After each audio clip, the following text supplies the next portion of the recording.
Boy, di ba hindi mo pa nakikita yung pinaalagaan mo sa akin, baboy?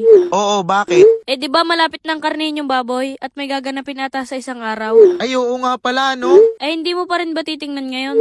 Sige, titingnan ko ngayon at lilinisan ko na din yung kulungan niya.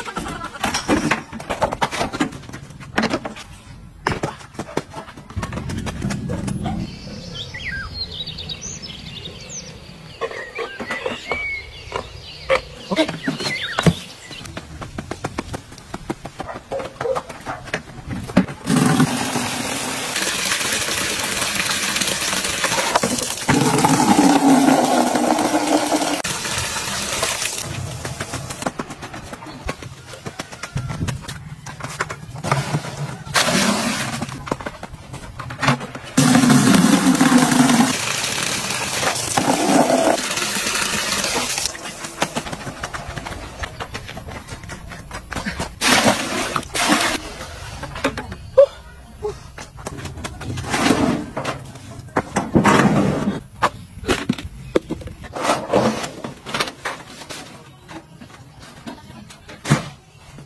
Okay.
Okay.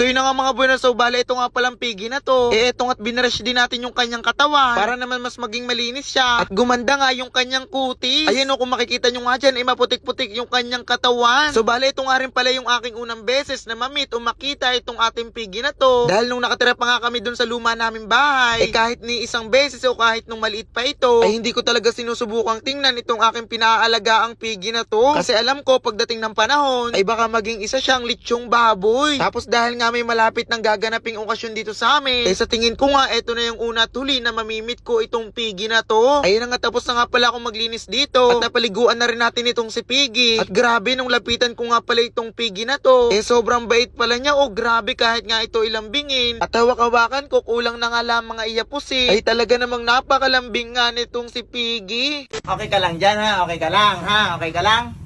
Ha? Okay ka lang? Ha? Gusto mo na magandang bahay, ha? Gusto mo magandang bahay? Along, gusto mo magandang bahay. Oh, oo. Ayaw mong mawala dito. Gusto mo lagi malinis. Okay ka lang? Okay, okay? Oh, okay. Kiss na, kiss na, kiss na. Kiss na.